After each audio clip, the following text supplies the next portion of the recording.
Welcome back, gamers. Finally, I got my hands on the Odin 2 portal, and let me tell you, this thing is a beast, and I love every bit of it. If you order it and you are waiting for it, you are in for a treat, my friends, because this thing, oh my god, I'm overly excited just now. Here you can see everything that is inside the box is here, etc. You get this pouch, and then you get the console, and well, there is also a USB cable, etc. The usual stuff. The console itself looks beautiful out of the box. Now, I'm coming from a Retroid 2S, so the screen is just, night and day compared to the 3.5 inches I had on that one.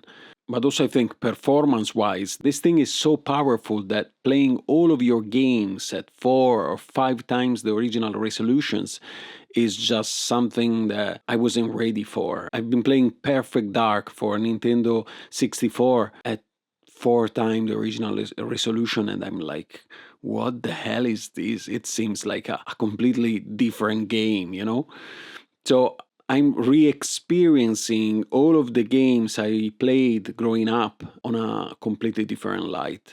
Now, let me stop babbling around and let's talk about something tangible. Ergonomics first.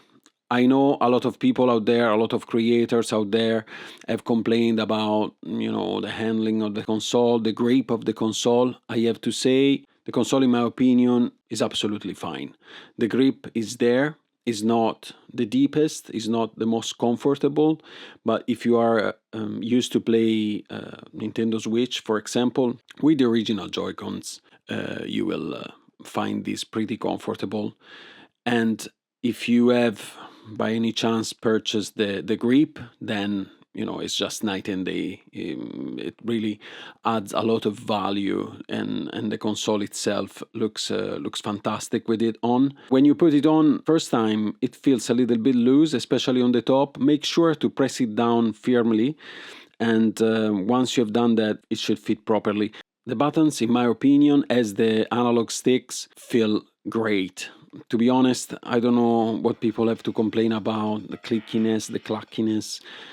I'm not a fussy player. I like when a console is well built, and this console is extremely well built. In my opinion, the buttons work very well, they are very responsive, and even if maybe they are a little noisier than other consoles, I'm not sure, I don't find that an issue at all. I put on the analog sticks the other caps that come included with the console, and I also recalibrated the 2 analog sticks for these caps, and it's working absolutely fine. The feel when you have it in your hands is just of a premium console, a console that I could play night and day. And to be honest, I think in the next few weeks and maybe even months, I will play just this. I mean, I have a PS5 with new games such as Silent Hill the remake and Star Wars Outlaws, and I've just downloaded God of War Ragnarok from the PS Store,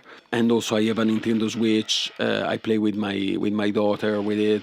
But as soon as I got this and I followed Russ' guide, Retro Game Corps, Russ, the god, thanks my friend for your guides, because without you I would be lost, really.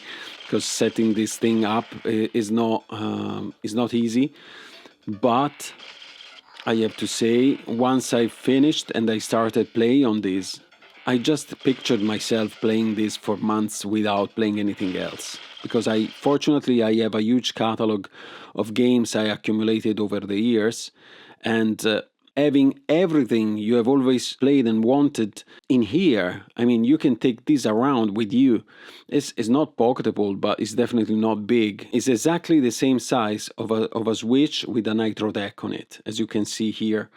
They look identical. And in fact, I'm using the case of the Nitro deck to carry the AYN Odin portal around. So if you already own that, don't buy another case. If you go on a trip, on holiday, and you want to take a console with you, I guess you will take either the Nintendo Switch or the AYN Odin 2 portal. And in that case, you don't need two cases. You can put the one that you are not taking with you in the pouch that comes with the console, with the portal, to protect it while you are not home. And you just use the case of the Nitro deck to carry the console you want with you. And it fits with the grape, by the way. So I've been playing with this every time I can, on the toilet, 10 minutes before going to sleep, or when I go to pick up my wife from work. If I have to wait for her 10 minutes outside, I take it with me and I play. And because you have this huge catalog of games, you can decide, I'm on the toilet, I have just 5 minutes, maybe 10. Then, I'm going to play a nice 2D game, play around, smash a couple of buttons, and then I put it down. And then maybe at night I have a little bit more time, I can play for an hour. Okay, I'm going to play something a little deeper, a PlayStation 2 game. I've been playing, for example, Manhunt, a title that I haven't played when it came out on PlayStation 2. And oh my god, it's just beautiful. And I've been playing the first Tenchu on PS1, the first Silent Hill on PS1. So the choice that you have there is just absolutely mind-blowing. I think is the best gift that a gamer like us, a gamer over 40 with kids and everything, can dream of. Because really, it ticks all the boxes. It's portable enough, it's powerful enough, the battery lasts for ages. It's just an amazing console. I went for the black model because it was suggested, by other creators out there. And I have to say it's really the perfect choice, because when you play games that have the 4:3 aspect ratio, you really don't notice the black bars around. But if you went for, another color, I'm sure you will be pleased anyway. It's just that the black model really hides the borders on 4:3 games very well. The only thing that I could complain about is not even the green tint when you go down to 30% with the screen brightness, because to be honest, I never go down to 30% with the brightness. Even if I go down to 50%, I haven't noticed anything. And it's more than enough to play in my bed without bothering, my kid or my wife with it. The thing that bothers me a little is the fact that the speakers are pretty loud even at the lowest settings.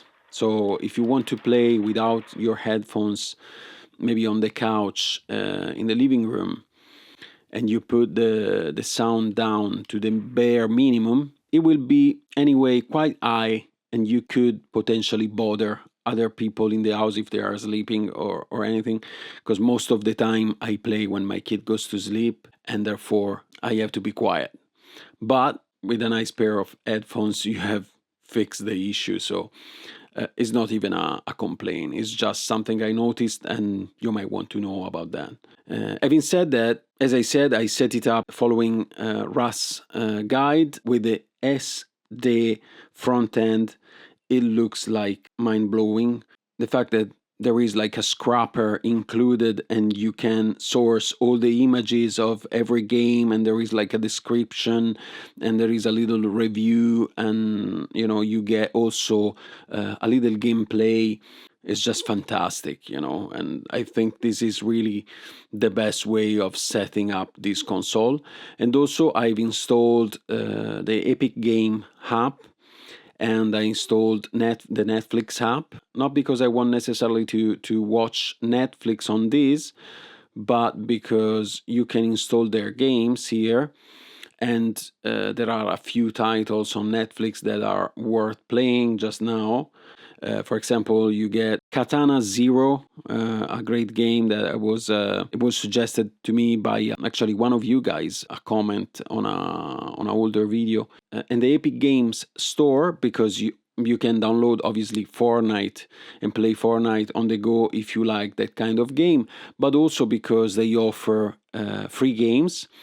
And this month there is KOTOR and KOTOR 2, the first two Star Wars that came out for, if I remember well, Xbox 360. The first one was a real masterpiece. I remember being really surprised by the depth of the story and the fact that you could explore this huge galaxy. At the time, it was a fantastic game, and I think it's still worth playing even today.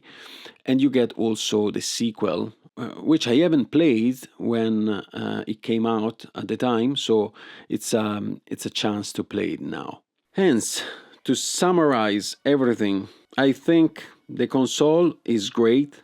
So if you are considering buying it, I would say go for it, because it's just a fantastic portable console. It's not maybe the cheapest, but it's well worth the price. I think everyone who is passionate about video game, retro gaming, but not just retro gaming, because you can stream on this stuff too.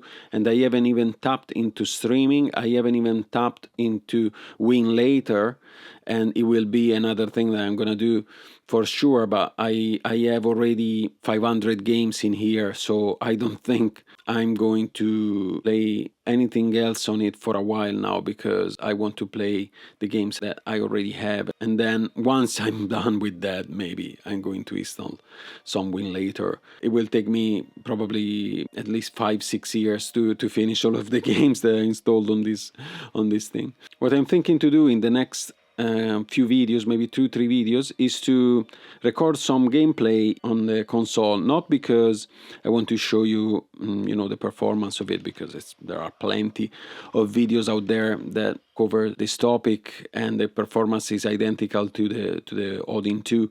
But more because I would like to show you what, in my opinion, are the best games for each console I have on here. It could be maybe a good suggestions if you are still building your library of games and you want to source some of these gems, because there are some really must-have that you have to play for each console. So probably I'm going for like 10 must-have games for each console. But I want to know your opinion about it, so let me know if you are interested, or if you want to instead see something else. Maybe you have a request for a specific game that you would like to see on the console, how it performs. Just let me know in the comments, and I'll make sure to cover all of your questions. Thanks for joining me today. I hope to see you in the next one, and until then, happy gaming.